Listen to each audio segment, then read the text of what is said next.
náà bá máa parí ti 2021-2022 kí a bá fìdí rẹmi kí a bá ti tọ́lọ́ bá ti gbà yẹn fún wa àwọn nǹkan tó kù bónọ́ọ̀sì ni. Bẹ́ẹ̀ni.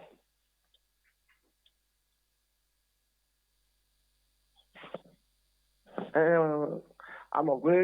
kò sí géèmù kò fẹ́ tó fẹ́ bá Remo Stars lè ní sí lákọ̀ọ́kọ́ nígbà tá a kọ́kọ́ bẹ̀rẹ̀ mo mọ̀ pé wọ́n ń fojú ọmọdé wò wá ṣùgbọ́n nísìnyí olúkúlùkù ló ń di kàkà di kókó tó bá ti fẹ́ bá wa play mo gbọ́ Ọlọ́run gbọ́ pé Ọlọ́run á jẹ́ kó rọrùn fún wa náà.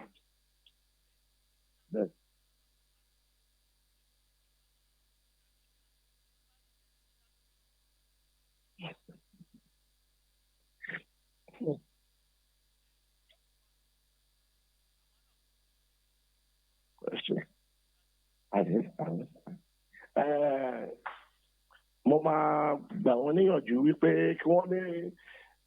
confidence nínú wa bọ́n ṣe ní tẹ́lẹ̀ náà lágbára Ọlọ́run a ò ní dójú tì wọ́n Ọlọ́run ò sì ní jẹ́ kán fi wá bú wọn. Orúkọ mi ni akọ́nimọ̀ọ́gbá bọ́ọ̀lù Olúbọ̀agbémiga Ògúnbọ̀tẹ̀. Bẹ́ẹ̀ni.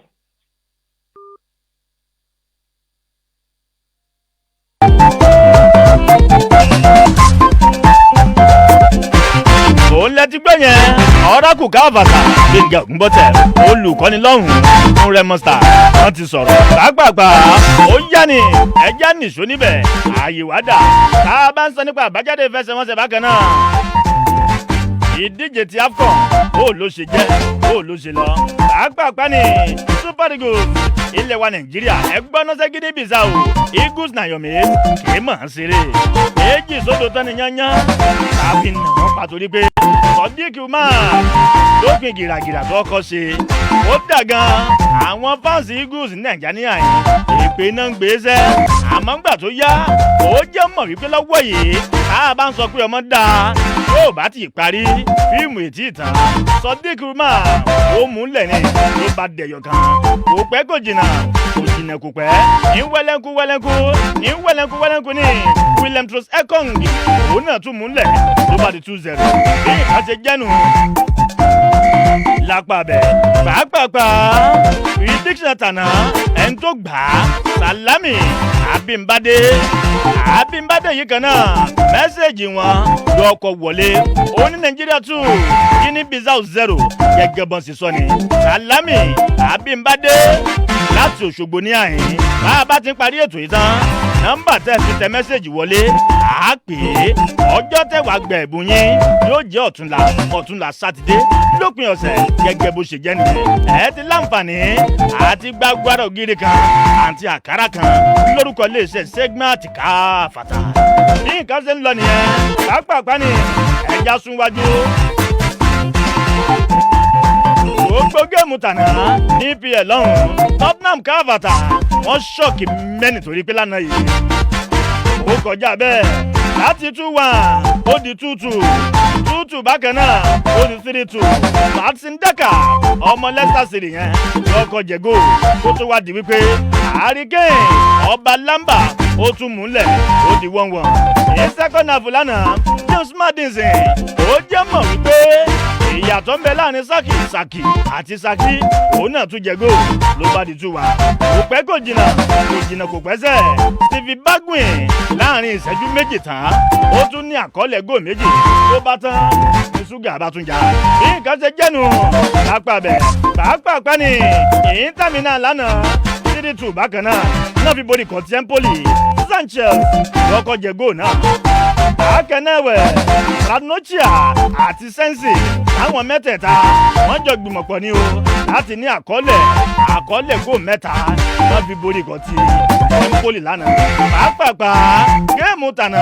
tá a bá ń sọ nípa Copa del Rey lánàá ẹ gbọ́ dáadáa o òótọ́ ni wípé Sociedad lánàá 2-0 bákan náà fi borí kan ti Atletico Madrid àmọ́ lópin géèmù yìí Diego Pablo Simeone olùkọ́ni Atletico ó sọ nǹkan kan ó ní kò dáa o bẹ́ẹ̀ bá mọ̀ ẹ̀jẹ̀ ìjà yín tán ó torí pé lánàá yìí àwọn fáǹsì Sociedad lánàá bọ́ọ̀sì bọ̀gìnì luxurious bọ́ọ̀sì wọn táwọn gbédé bẹ́nu máàcì náà ó ní wọ́n fà nítorí pé bọ́ọ̀sì yìí kan náà wọ́n bàjẹ́ kódà gíláàsì iwájú àti lẹ́gbẹ̀gbẹ́ bí òkò bí àdá bí igi òun náà fọmọ ló bá dàbí rọ́ ẹ kọjá síbẹ̀ lórí ìtàkùn Twitter tèmi gangan àtijọ́ passport one lórí Twitter ìjọ mọ́tò Atletico Madrid náà ẹ bá ń bẹ̀ gẹ́gẹ́ bó ṣe yẹ pàápàá ní àlígàtànà Malaysia àti Sevilla àwọn méjèèjì wọn wà náà jọgbá bákan náà EPL lánàá gbogbo Man U káàfàtà Man U ń bọ̀ lọ́nà rọra míyàgbẹ́sẹ̀ lọ́kọ̀ọ̀kan tó bá di ọ̀túnla yóò jẹ orí yín àmọ́ lánàá yìí gbogbo Man U káàfàtà 3-1 níṣẹ́ náà fi borí kọ̀tí Brentford ọmọ tó ń sọ lọ́gbọ́ yìí Anthony Elanga lọ́kọ́ múlẹ̀ kó tó wá di wípé Mason Greenwood náà tún jẹ góò bákan náà ẹ̀wẹ̀ Dr. Marcus Rashford lánàá yìí kan náà òun náà tún jẹ góò ní òní gbẹ́kú ẹsẹ̀ Damican Ventures Dami Ọmọrájí ojoojúmọ́ ní í ṣe dáadáa aláké gbogbo mingu zamba lọ́hùn bàbá Wells gbogbo àjíìpù ẹ̀dẹ̀ àdèmọ́ bàrà ẹ̀jà lásùbíàró ọ̀gbẹ́ni fanimoko olúwaṣeyí Manuel segment káfàtà ọmọọba níyànà ọ̀fà olúwayé captain vendor up Man U ó yá tó a lè gbé fún ó pọ̀ yẹ́yẹ́ pàápàá.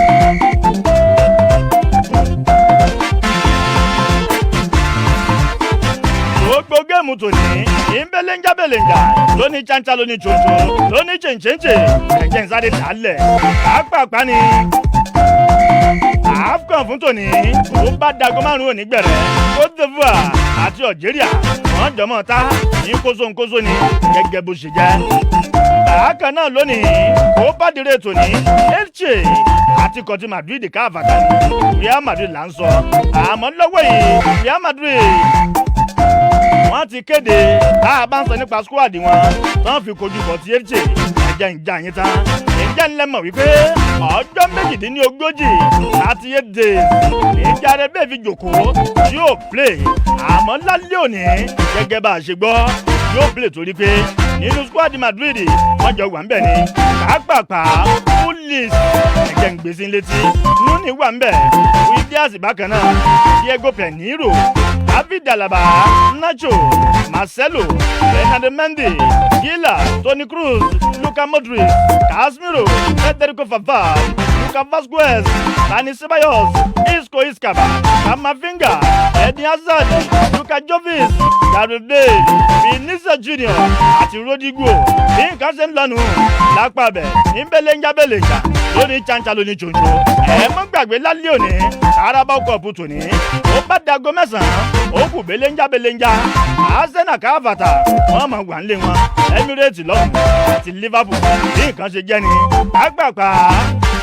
alẹ́ òní bákan náà àìntàtì alẹ́ òní Copa del Rey Bilbao lónìí àti Barcelona ẹ wá gbọ́ dáadáa Xavi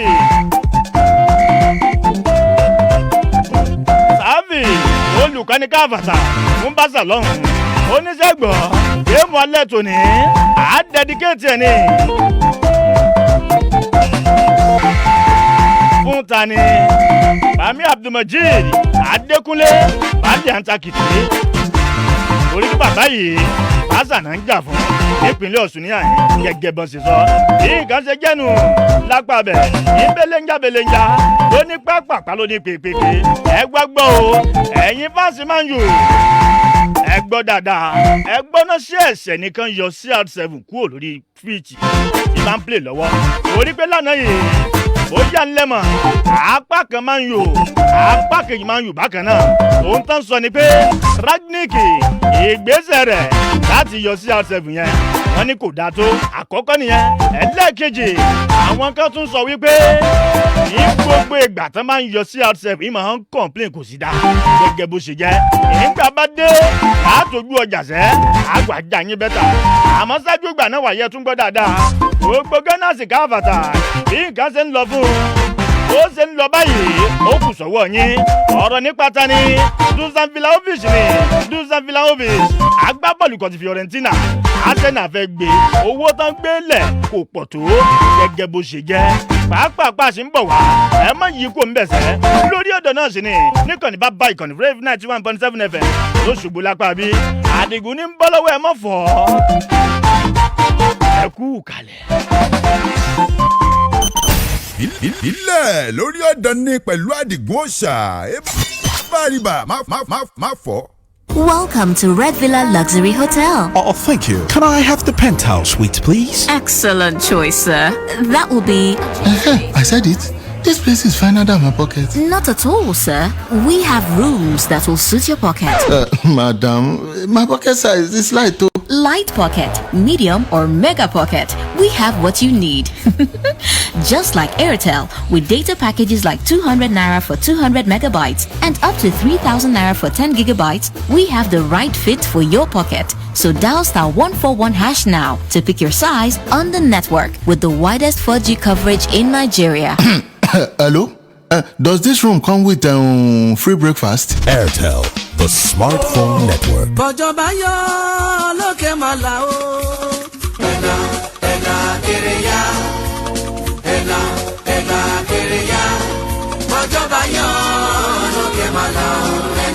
Kéréwú ni mo gbọ́ mo yà sílé arọ́ ìlú àgẹ̀rẹ̀ kan dún tómútómù lágbẹ̀dẹ agbẹ̀dẹ mi èjìgbèdè tí ń bẹ lọ́nà tìrẹ̀nì ètò gbélégbọ́. Ṣé ò gbàgbé láago méjì alẹ́ Thursday ní ìkànnì yìí? Ref FM 91.7 agunbẹ́lẹ́wò lóṣogbo àgbà ló tòrò ó lọ ọba ló tẹ̀yìn erin fan gbélégbọ́. Kọ́ládé Àlàbí ni olóòtú ẹ̀. Bọ́jọ́ba yan lókè màlá ẹ̀dá. Yo, the streets are not smiling. The speed at which everyone is learning new skills. How am I supposed to impress when the other guy can play the piano, sing, cook? I hear he's even learning a new language. Guy, you need to upgrade your skills with MTN's reliable internet and countless learning videos on YouTube. There's no limit to how far you can grow. You get up to 7 hours of free streaming on YouTube anytime you buy data plans from MTN. Dial *131# to get started. Everywhere you go, MTN.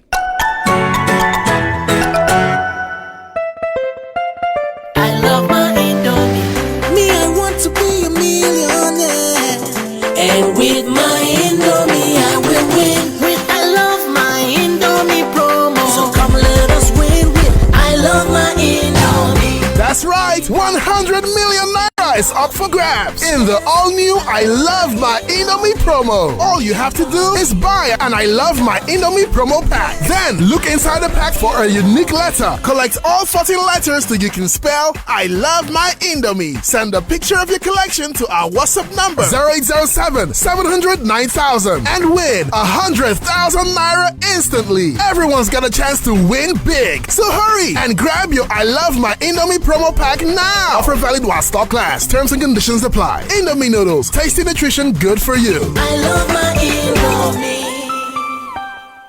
Wait, guy, when you hear 10 gigabytes data plus 100 free minutes and SMS, how much do you think it will cost? Man, like 10K. Nah, bro, it's just 3K. That's right. Sharing comes with its reward on the Airtel family plan. With just 3,000 naira, you enjoy 10 gigabytes data and 100 free SMS to share with up to 5 people. Plus 500 MB bonus for each of you. Simply dial *141# or visit www.airtel.com.ng to begin. Airtel, the smartphone network.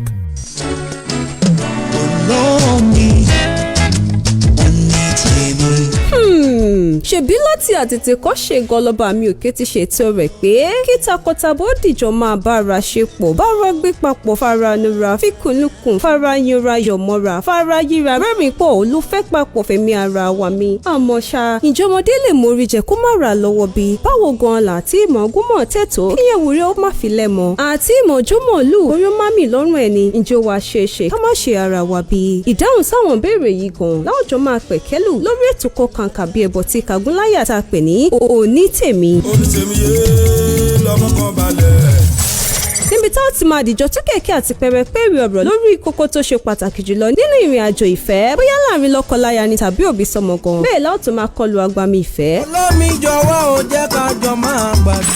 níbi níbi tá a ti máa jíròrò papọ̀ láti yanjú àwọn ọ̀rọ̀ tó máa ń yípo takoko láàrin olólùfẹ́ méjì tó lè dá họ́wọ́ sílẹ̀ nínú ilé. ẹ wò ó ẹ̀yin ṣáà ti máa pàdé Múyìwá ọmọ Àfọlábí ní gbogbo ọjọ́ àbámẹ́ta Saturday bẹ̀rẹ̀ láago 10 lórí ìkànnì àgbọ́túnkẹ́ yẹn Vibe 91.7 FM. níbo ló wá dà báyìí. ó tún ń béèrè èmi tí ń wọ́n ní tèmi lọ nìyẹn ó jàre. Guy, if I see 10K a wolf like this, holiday chillings don't settle. On top 10K. See you! With that 10K, I go get router with up to 240GB extra in the Airtel all-time mega offer. You don't mean it. For real, even with 5K, you'll get a MiFi with up to 125GB extra. But you have to hurry while offer lasts. Mean everyone can own a device this season. You get it! Airtel, the smartphone network. A ṣì wà lórí ọ̀dàn pẹ̀lú ìjọba sport má yí kúrò fílẹ̀ síbẹ̀.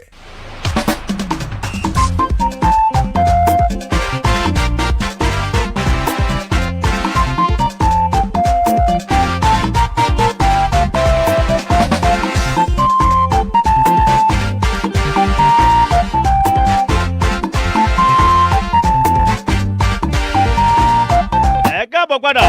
a ṣì wà ń bẹ̀ àmọ̀ tí lọ ẹ má gbàgbé ipa tún wọ̀ online bákan náà lórí Facebook àti Instagram lọ́nà méjèèjì yẹn ìjọba sport ni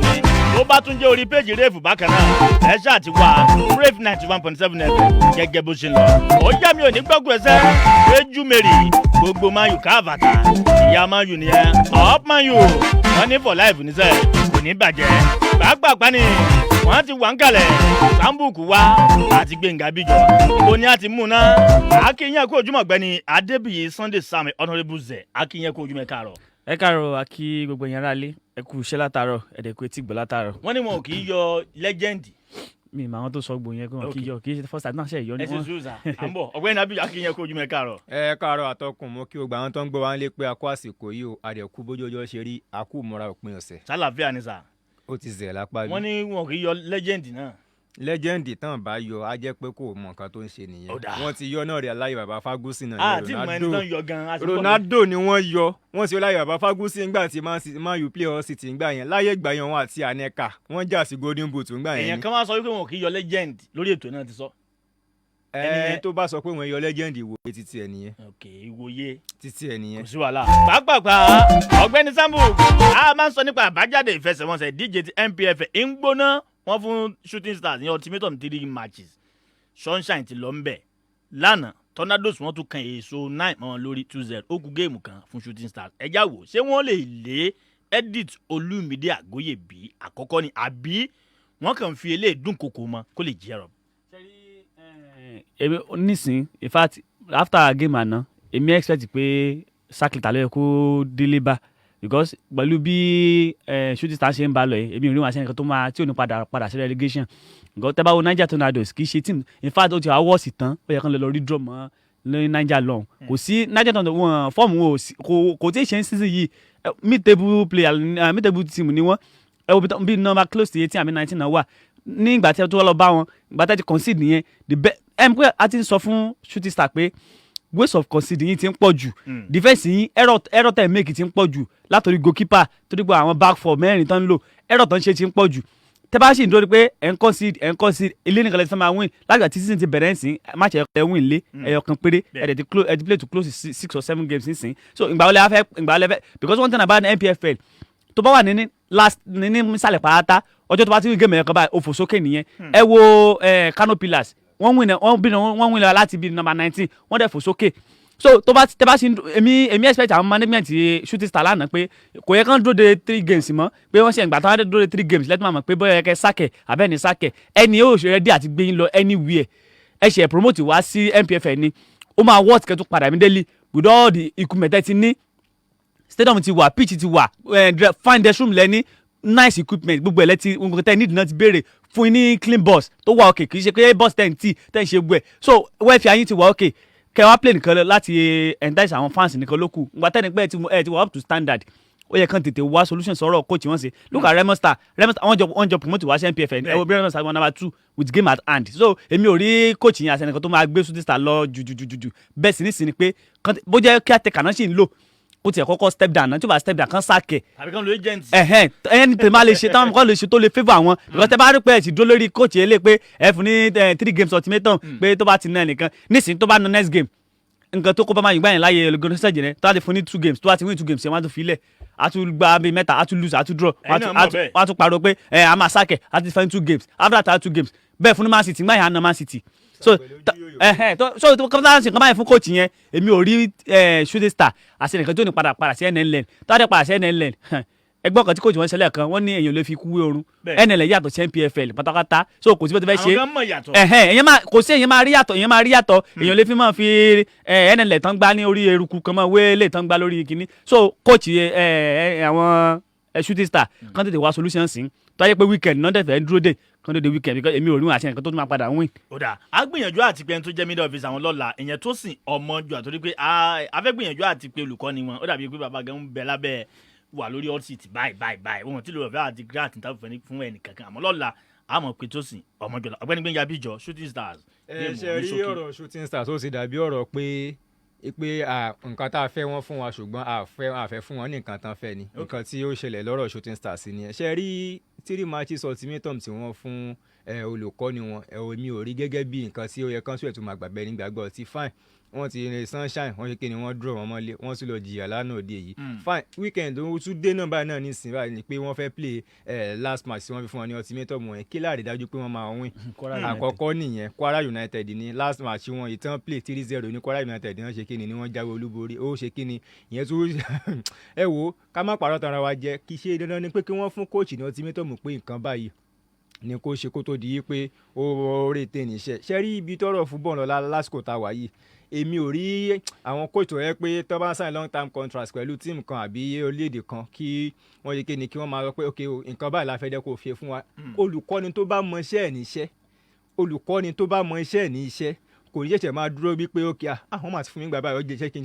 ṣe ìwúrí fún kó máa iṣẹ́ ní gbogbo ìgbà ni ẹ jẹ́ ká wo ká fi ti Remo Stars complain náà ṣé a fẹ́ fi máa fi Remo wé tí RS ti Ìbàdàn ni ó ti pẹ́ náà so Remo àmúwà pé òun àwọn ni tíìmù tó yẹ pé ìkíni wọn ló kéré jù ní NPFL ní season tàwa bọ̀ ẹ jẹ́ ká wo nǹkan tí wọ́n ń ṣe fine wọn ti concede ju goal kan ní season yìí wọn àwọn náà ṣe kí ni wọ́n gbọ́n bí tí ń lọ́wọ́ ẹ jẹ́ ká wo àwọn tó jẹ́ titiwa tó ń jẹ́ ẹlẹ́gbọ̀n àgbà ní South West bí báyìí àwọn tí RS ẹ jẹ́ ká wo nǹkan tí wọ́n ń ṣe ṣe rí níwòye tèmi olùkọ́ni nígbà míì tí ò bá mọ àwọn àlàkalẹ̀ agbábọ́ọ̀lù láti lè place orí pápá ó máa ń ṣe kí ni ó máa ń wọ́ fún wa ok Gàfá Ọláfimíyàn why tí ò ṣe máa start bọ̀bọ̀ yẹn all the time bọ̀bọ̀ Wàsíù Alálàdé yẹn náà ó náà ṣe kí ni ó náà make sense ní inú ọkọ̀ ti shooting stars yẹn náà ṣùgbọ́n lọ́wọ́ tó wà báyìí kí ní nǹkan tó ṣẹlẹ̀ gangan wọ́n ti fún yín ní nǹkan tẹ́ fẹ́ why tẹ́yìn náà fún wọn ní nǹkan tí wọ́n fẹ́ so nǹkan tó ń ṣẹlẹ̀ lápá sí lẹ́yìn. ẹ jáwọ́ géèmù Sunshine Star àti Gombe United Ọ̀gbẹ́ni Abíjọ. Ṣe rí Sunshine Stars a rí i pé kì í ṣe pé ó fi bẹ́ẹ̀ wọ̀ fáwọn náà ní season yìí ní ó kàn bend ni no àìsàn pé ó bend ó kàn ra cough díẹ̀ fún wọn ni ṣe rí tá bá ń sọ̀rọ̀ pé Sunshine Stars ní season tá a wà yìí àwọn náà wọ́n tí ì fi bẹ́ẹ̀ ṣe nǹkan tó lọ dẹnẹ bọ̀ lọ́wọ́ tó wọ́n bá wọn wà ní ipò keje with game at hand ìyẹn ní orí tébù ìdíje ti NPFL ní season yìí fine lápá àti bẹ̀rẹ̀ ni so wọ́n ti play a total of 6 matches níbẹ̀ yẹn so wọ́n ṣe kí ni wọ́n win 2 wọ́n draw 3 wọ́n ṣe kí ni wọ́n lose 1 ṣe rí lára draw 3 náà ni nǹkan tí wọ́n lọ ṣe kí n tán lọ ṣe fún ikọ̀ ti 3SC ní Ìbàdàn ní match day 4 ní apá àti bẹ̀rẹ̀ ṣe rí tá bá ní pé ká máa wò bọ́ ikọ̀ ti Sunshine ní season yìí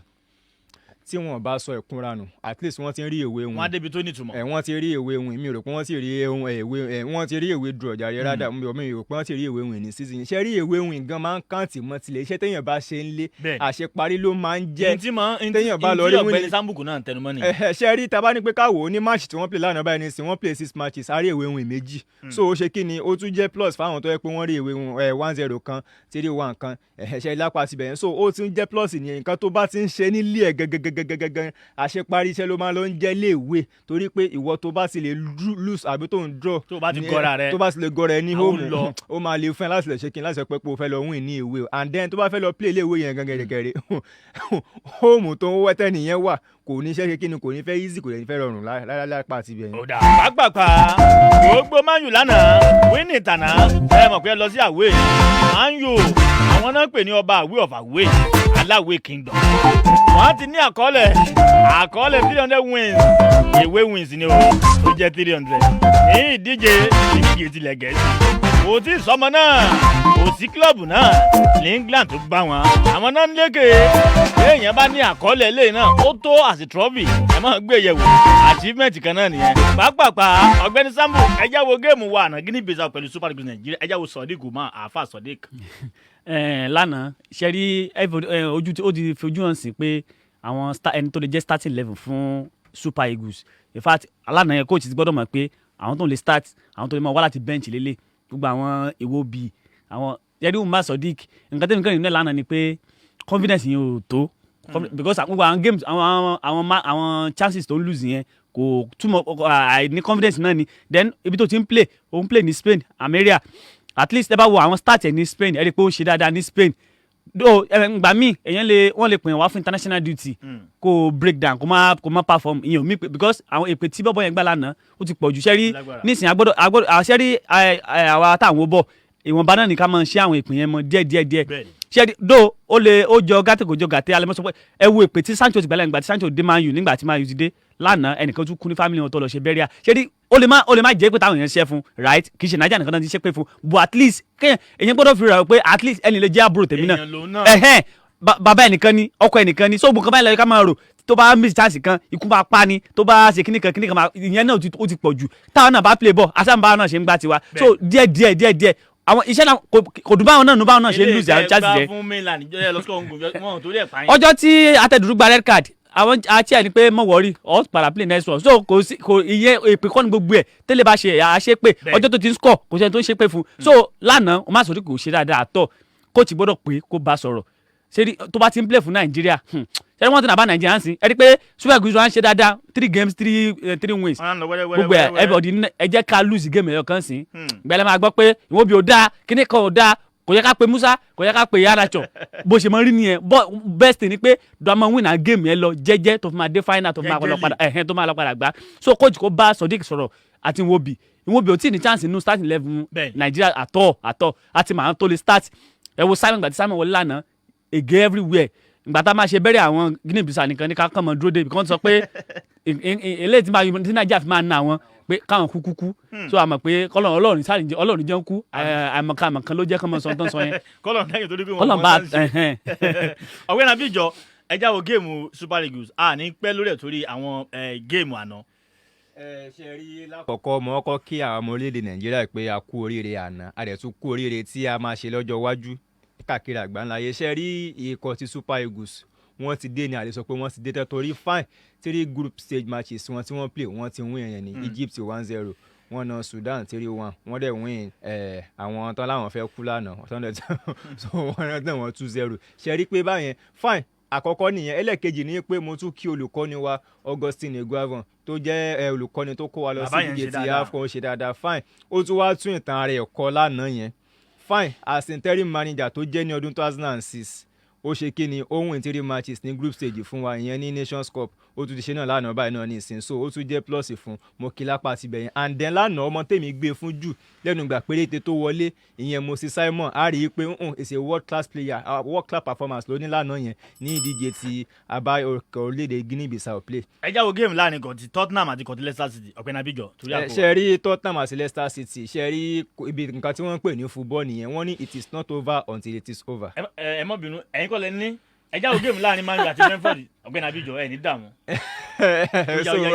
ṣe rí ikọ̀ ti Manchester United fine ṣe rí ibi tá a bá dé báyìí ikọ̀ ti Man U. ibi tá a bá dé ṣẹjọ ń gbá bọ́ọ̀lù ni. no àjọ wa náà ni àti Man U àti Bayern Munich àti West Ham àti gbogbo even Ọ̀ṣun United àjọ wa náà ní àríbi ti anybody sí. ọ̀tẹ̀ ń bọ̀ tẹ̀ bọ̀ egun aláré ó ti yé yín so ṣe rí ikọ̀ ti Man U lánàá mo kí wọn wípé wọ́n kú ìjáwé olúborí ṣùgbọ́n ìdíje yẹn ó fẹ́ ṣe bí ẹni rí bákan ṣùgbọ́n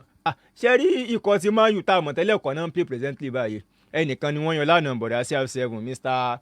Beskini kan ni wọ́n yọ lánàá tó rẹ pé ó ń fapá jánu ṣe rí ọ̀rọ̀ pé legend pé wọ́n lè yọ legend yẹn irọ́ ló ń jà lọ àtọkùn. ibi tí mo fẹ́ ká lọ́gọ́lọ́gọ́ ni ọ̀gbẹ́ni Sambu ẹjáwó ìgbésẹ̀ Rangnick lánàá igbó yọ Cristiano Ronaldo. ṣe rí after the game láàrin 1 minute after the game gbà tí wọ́n bá coach sọ̀rọ̀ ó ní error tó made against Aston Villa òun ló fẹ́ repeat lánàá number one thing ni pé bó ṣe yọ Ronaldo is not a bad thing. ó ṣẹ̀ dé láti injury like 2 weeks lọ ti injury so and a player like him tó jẹ́ goal scoring player ṣe ni most àwọn goal scoring player wọn fẹ́ kan yọ wọn because wọ́n pé tí match ọba ti tán àwọn sì ní chance àti score then a player tó ti lọ fún 2 weeks injury nǹkan tẹ́mi kan fẹ́ kí Ronaldo understand ni pé this is collective team. ó máa ní sùúrù. no every player ló máa ń ṣe bóun ò tiẹ̀ gbá ké dànù kò ju omi dànù àwọn kan máa ń ṣe ẹlòmíì wà fún láṣọ kò ní ìwájú dànù. ó ti gbà dànù ní fọ́ọ̀sì ẹni. my best ni pé bí kò ti ṣe lọ bá tó ti bá sọ̀rọ̀ pé see this team error ta make against Aston Villa ta fi draw a gbọ́dọ̀ ṣe lónìí ó sọ pé coach ẹ sọ pé if in the future ó pọ̀ sí kò padà di coach so you understand later this is mo fi yọ ẹ láti pé can win game yẹn that's just it bring in Maguire gangan ní issue ẹ ògbà tó bring Maguire wọlé Fred fẹ́ náà dìbò ó tún ti fa Fred wálẹ̀ tátú padà fi concede kí ló ní tó fi gbé ó lọ fẹ́ lo back five tó bá lọ fẹ́ lo back five fi back four lẹ̀ jẹ́ kí mi fìdí wa kó dúró tán ó ti tán Maguire gangan ní issue tà ní gbàkátìbà lọ́wọ́ ẹ̀ inú mi tẹ́ dúró ṣe ń sìn ó ti ń gbé sí bẹ́ǹchì díẹ̀díẹ̀ bàbá ń padà sílé ní díẹ̀díẹ̀ ó bá àbádà ní 200 million ó máa ebe yẹn lọ́dẹ̀ mílíọ̀n tí ó wà wẹ́sí lórí pitch so èèyàn olùayé sweat so kò sí anything ọmọ bàdà ní 200 billion ó lè wà ń bench kó má play so n tó mátà ni pé kí team mi win game bó ṣe Ronaldo lánàá yẹn is a normal thing kò sí nǹkan tó wà ń bẹ. ọ̀gbẹ́ni abíjọ láàrin gbólóhùn kan tó lé àpè Joseph àti ọjọ́ ti lọ láàrin gbólóhùn kan géèmù ní Arsenal Liverpool ṣe rí iṣẹ́ yẹn ṣẹ̀ṣẹ̀ máa bẹ̀rẹ̀ ní fine second leg Carabao Cup iṣẹ́ yẹn ṣẹ̀ṣẹ̀ máa bẹ̀rẹ̀ torí pé kò sí team tó win ní first leg ṣe rí ikọ̀ Arsenal níwòye tèmi ó ṣeé ṣe kí wọ́n ṣe kí ni kí wọ́n tún jọ wá lójú bó ṣe máa ń ṣe lẹ́yìn ẹ̀yàn tẹ̀wá gẹ́gẹ́ bí ìṣe wọn bọ̀ eré football aláfẹsẹ̀gbá ni kò síbi tó lè já sí níwòye tèmi lé ní o ẹ jẹ́ ká kọ́ stand ní 50-50 náà so team tó bá fi lè fi wọ́n gò jura wọn lọ ṣe kí ni ó yan yọ sí pẹ̀lú tó kàn. pápákọ̀ ló sì fàtẹ́wẹ̀ ó ti wà online nẹ́tíwọ̀kì òun ò dání òun tó fà nìyẹn káàfin connect ẹ̀ látàrọ ẹ̀ ló akínyẹn kó ojúmọ́ ẹ̀ka ọ̀rọ̀ ọ̀gbẹ́ni Joseph fàtẹ́wẹ̀. hello ẹ kú ojúmọ́ àgbàwo káàfàtà irun mọ́lẹ̀ gbogbo ẹ̀dó ẹ kú gbogbo ẹ̀ lọ́hùn kí ni pa yín lẹ́rìn báyìí òyà pápápá láàrin ìṣẹ́jú méjì tá a bá ní pé ká wò Super Eagles Nàìjíríà wọ́n ti ṣe dáadáa àkọ́kọ́ kí wàá ní nǹkan tí olùkọ́ni fìdí ẹ Augustine Egun àwọn kí ni nǹkan tó ń sọ nípa performance Sodiq Umar lálẹ́ àná nígbà tó parí géèmù tán. ẹ mọ̀ pé ní history Nàìjíríà ẹlẹ́ẹ̀kejì lélẹ́yìí tí wọ́n máa qualify pẹ̀lú 9 points. bẹ́ẹ̀ni ní group stages. alákọ̀ọ́kọ́ náà Egun àwọn náà ló wà ń bẹ sọ nǹkan tá a bí náà nìyẹn ó dẹ̀ sọ pé achievement tó dáa nìyẹn pé ó jẹ́ nǹkan tó múnú òun dùn pé bọ̀ òun ò wáyọ̀ yẹn sì torí competition ṣẹ̀ bẹ̀rẹ̀ ní knockout phase gangan ní kókó tó o bá play dáadáa wà lọlé tó bá play dáadáa wà qualify so ìyẹn gangan ní kókó so àwa bí nípa performance Sodiq Umar torí tí ní tèmi o Sodiq Umar kò yẹ kó start next match nǹkan tó play lánàá fún Nàìjíríà tó yẹ kí àwọn player àwọn striker míì ni wọ́n ti score bí méjì sí mẹ́ta performance Sodiq fún èmi kò da kọ́bọ̀ but ṣùgbọ́n kò tẹ́ mọ̀ pé a fẹ́ defend ẹ̀ ìgbà tá bí ó ní òun wà satisfied pẹ̀lú performance ẹ̀ àwa bí bóyá wọ́n máa start next game ó ní ìyẹn òun ò lè reveal ilẹ̀ tó òun lè reveal squad team ẹ̀ fún opponent òun ṣùgbọ́n a mọ̀ pé ó máa fẹ́ defend ẹ̀ á tún wá bí pé kí ni ká máa retí ní round of 16 ó ní bóun ṣe sọ tẹ́lẹ̀ pé competition ṣe bẹ̀rẹ̀ ìjà ṣe bẹ̀rẹ̀ ń sìn ni pé ìjà ẹ̀ṣẹ̀ bẹ̀rẹ̀ báyìí ni bẹ́ẹ̀ ni ìsọméjì ti court àwọn players tó play Egypt àti Sudan ló máa bẹ̀rẹ̀ game round of 16 but òun máa select perfect team tó jẹ́ pé a lè ná anybody tó máa pàdé ní round of 16 but ó wá jẹ́ ká mọ̀ pé Moses Simon abẹ́rẹ́ tẹ́ bá wo Moses Simon gbà tó wọlé lánàá náà òun náà ló change gbogbo ẹ̀ so ó di dandan pé abẹ́rẹ́ máa tiẹ̀ ní round of 16. ó dà tábánikà wo géèmù yìí lánàá àwọn bíi Peter Láyínká nǹkan kan tó yẹ pé àwọn náà wọ́n ẹ̀jẹ̀ lórí ọ̀fẹ́ pé a fẹ́ padà sínú tíìmù kí ni assurance pé next game àwọn náà wọ́n ò ní play time dáadáa àkọ́kọ́ ni Alex Chuka Iwobi lánàá yìí kò ṣe dáadáa tó àbí kílẹ̀ fìsà. mo ní ọdún ẹ lọ tó mo lọ bá ní hotel room ẹ 101 mo dé bí ẹ lọ bá ń bẹ pẹ̀lú àwọn other journalists náà àwọn other journalists yes àwọn ní hotel wọn lánàá ìgbà tán pa ẹni kan bíi 10 o'clock lálẹ́ so a lọ bá wọn bẹ̀ torí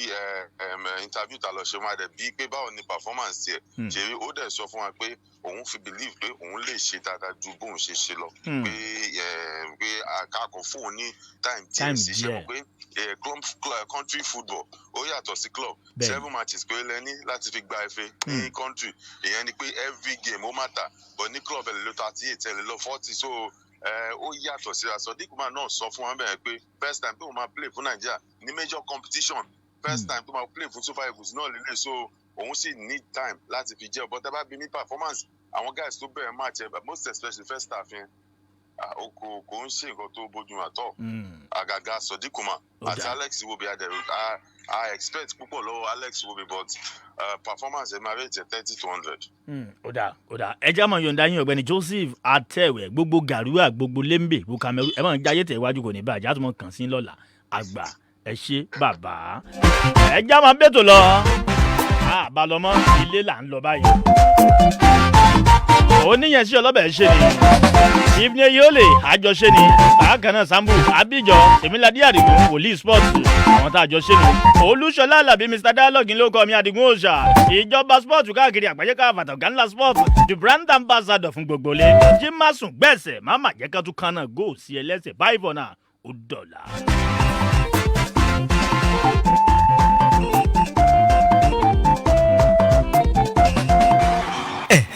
ṣe rí i pé góòlù